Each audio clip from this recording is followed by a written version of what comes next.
The Chalukyas, Karnataka's early medieval monarchs. The Chalukas are an important topic to understand, and they were among the most prominent dynasties of the early medieval era. For various All India competitive exams, this is an important topic. Here we take a look at all the important facts about the Chalukyas and how they played a role in shaping the Indian history. In the early 10th century CE, Persian historian Al-Tabari, in his magnum opus Tarikh al-Rasul wa al-Muluk, History of the Prophets and Kings, made a mention of an Indian king named Virupaksha, who sent a delegation to Sasanian ruler Khusrau Parviz from 590 to 628. This delegation, besides people, comprised an elephant, a sword, a white falcon, a broad brocade coat woven with gold, and letters to the ruler and his sons written in an Indian language. We don't know which Indian language Al-Tabari was referring to. We do know that the Indian king was the famous Chalukya ruler Pulakeshin II. Virupaksha probably came from his title Parameshvara.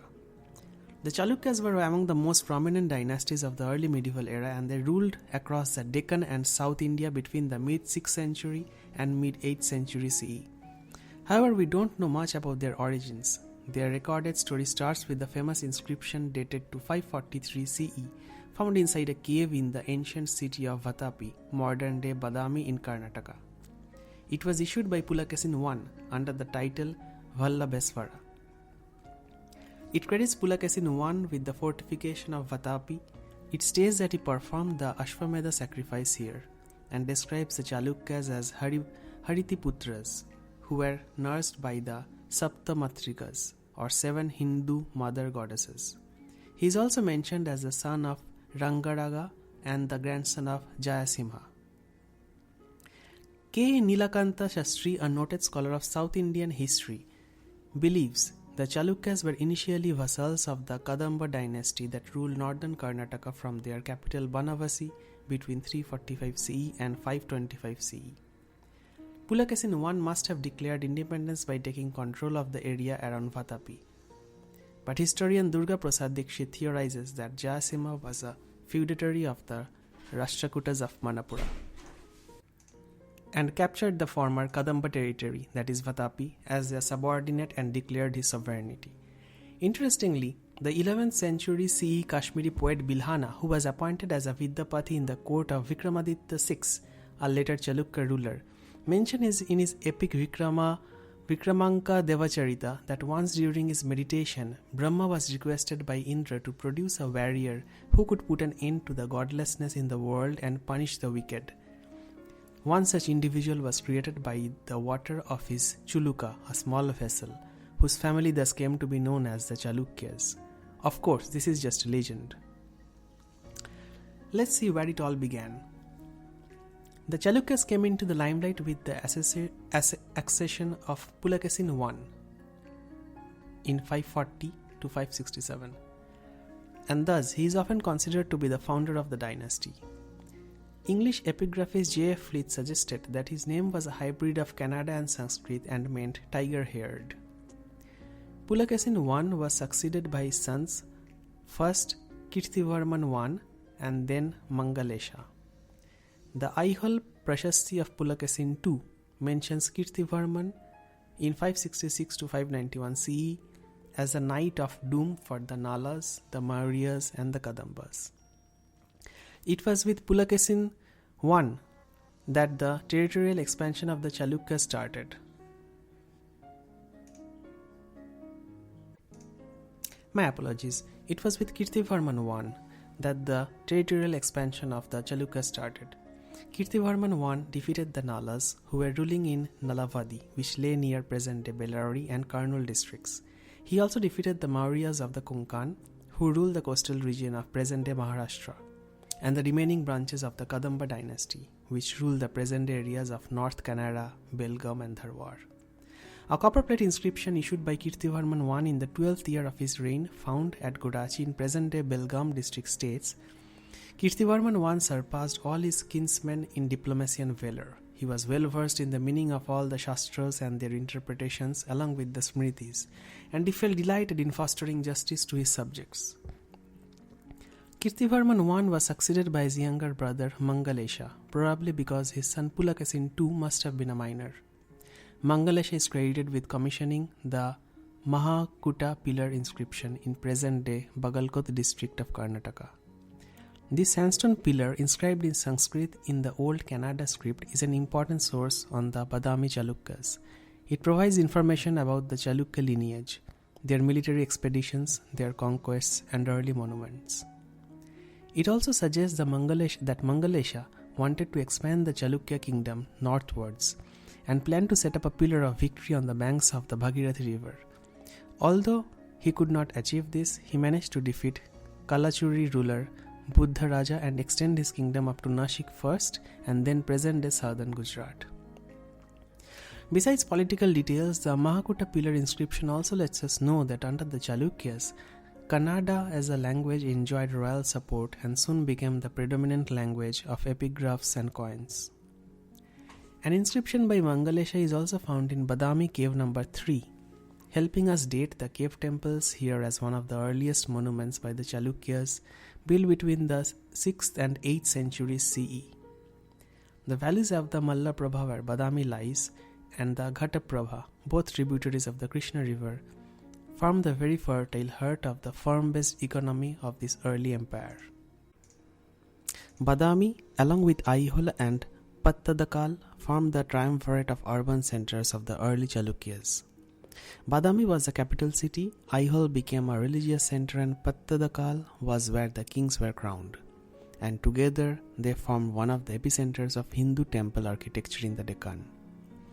Within the 4 Badami cave temples, one of which is dedicated to Jainism, are hundreds of spectacular detailed sculptures, including that of an 18-armed image of Shiva dancing the Tandava with his son Ganesh to his left and Nandi behind him. Samudra Manthana, or the churning of the ocean, Vishnu seated on Sheshanaga, and Mahavira sitting on a lion throne flanked by Chauri bearers. There is also some of the earliest evidence of Brahmanical cave frescoes in India. The most celebrated ruler. Mangalesha was succeeded by the Chalukya Dynasty's most celebrated ruler, Pulakeshin II, from 610 to 642. Historians believe that he had to overthrow his uncle to gain his rightful control of the throne. Mangalesha, who had ruled as Pulakeshin II's regent, probably decided to usurp power. Pulakeshin II's military career was extraordinary, and his most illustrious achievement was his victory over the powerful North Indian Emperor Harshavardhana of Thaneshwar. The cause of the war between Harsha and Pulakeshin is not clear. Nilakanta Shastri suggests that Harsha's growing influence may have driven the Latas and the Gurjaras in southern Gujarat and the Malavas in present-day Malwa to accept Pulakeshin's suzerainty. Durgaprasad Dikshit adds that these 3 kingdoms are known to have been enemies of Harsha's father Prabhakaravardhana, as attested by Harsha's court poet Bana. This enmity probably continued during the reign of Harsha. The Malava king played a role in the murder of Harsha's predecessor Rajyavardhana and also killed Harsha's brother-in-law, the Maukhari ruler Grahavarman. The Gurjara ruler Dadda II aided the Maitraka dynasty against Harsha. When Harsha decided to act against these 3 kingdoms, their rulers probably saw the protection of Pulakeshin II, who may have granted asylum to Harsha's adversaries. This must have created a conflict between Pulakeshin II and Harsha. However, this is just one of many theories. They met in a battle on the banks of the Narmada river, the boundary between their kingdoms, in the winter of 618 to 19 CE, according to Dr. Srinanand Bapat of the Bhandarkar Oriental Research Institute, Bori, Pune.